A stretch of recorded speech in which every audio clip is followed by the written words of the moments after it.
And this was another fascinating piece that, you know, I found like these heads on the street. And you found these on the street, huh? yeah, and then I cut them out and I, you know, did my own way of form. And then I also added lights to it. So now the name of this piece is called Pop Stars. Pop Stars. Yeah, that's the name, you know, because it's a pop sort of thing, you know, with the colors. And found objects with a piece of wood. And the contrast of this is to move this into another forward into keeping this turnable piece so people can have something very unique, you know, on display. Now, have you been doing shows all the time? I mean, because I've seen you all over New York, so talk to us about some of the places you actually share your work in New York. I have been in so many different galleries. Yeah. The Jonathan Shore Gallery is one of the first galleries that I started at on West Broadway. And Ward Ness Gallery was one of the first galleries also. So it was a combination of different galleries and moving from basements. And you know, people would give me basements, like my friend by the name of Jackie on 29th Street and Ross. Ross Morgan was another guy that helped me out. And I created a whole new different world at that time. And some of the art is still around. And I like to keep on creating even more better things. And my style has a whole unique piece about what I do. Like for instance, this piece right here is called We're Having a Ball.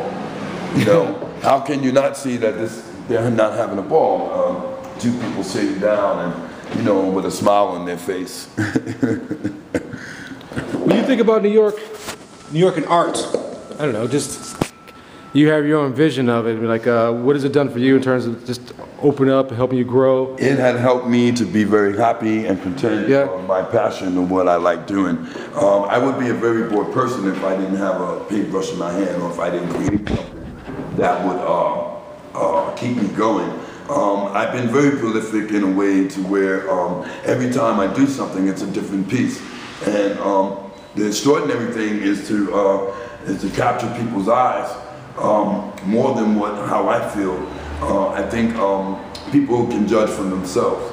You know, there's no prolong of what I'm thinking. It's a prolong of what people, how they see me as what they see. So every time there's always going to be something different. It will never be something the same, not unless you make it multiple.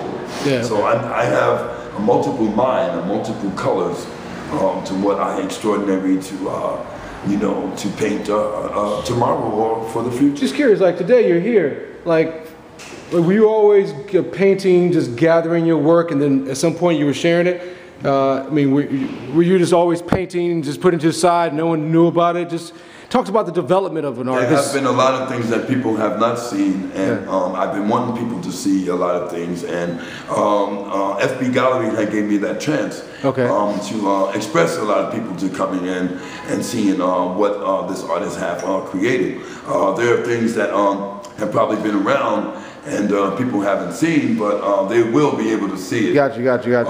As soon as I have this opening. Yeah, got you.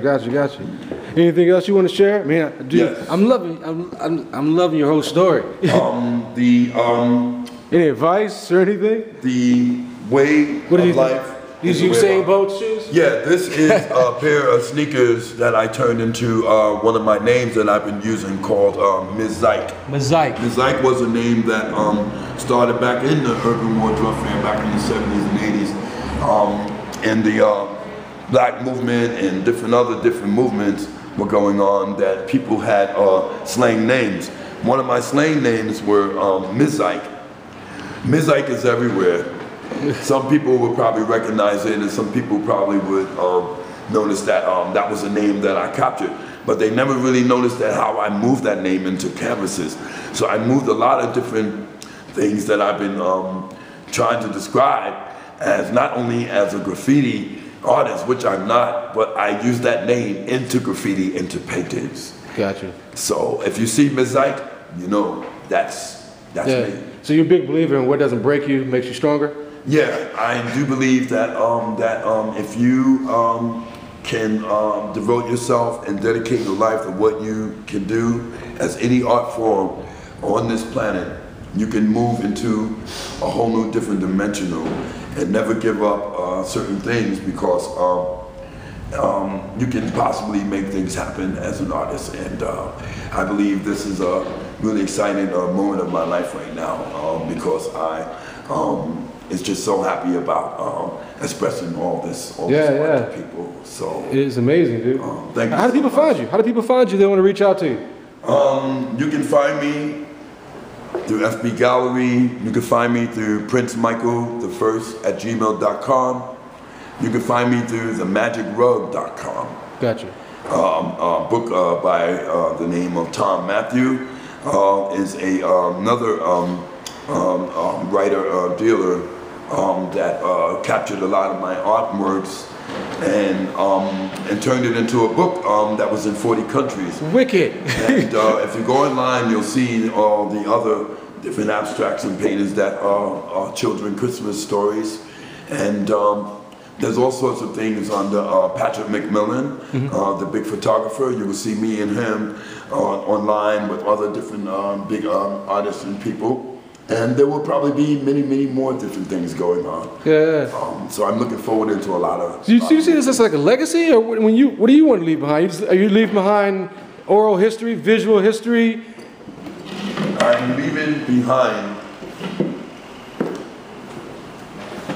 a lot of things that people will understand what this art have left behind, because there are many self-portraits of me, of what I have created. So it's not like I'm gone. I'm still there. Because the pieces are self-portraits of me and different things of, the strokes and many things how I did with the brushes, and there are signatures. I can see that. Hey, last thing I want to ask you is, you're very passionate. You love art. Talk to us about some of the people you think are iconic in the New York scene in terms of influence you or influence. I was influenced by Andy Warhol and Basquiat at the time. They were really fascinating me, because I never thought that I would never be able to see what these artists have done. And my style is a little bit different, but I was influenced by a lot of these artists. Keith Harington was another one. And there was many, many more different people, Lagabe, Gisco. Even before World War II, there was art going on, and I was looking to the constructionism of a lot of things. And I was inspired by a lot of different old artists, even the artists that ain't around. We always be inspired by many of these artists. Hopefully people will be inspired by me. Yeah, okay. Hey, are there any solutions that art can bring? Because our world is in chaos right now. They had a thing on 60 Minutes about a month ago. Okay. God bless the guy that was talking on 60 Minutes. I can't remember his name. But he was talking about they don't understand, how do these artists make it?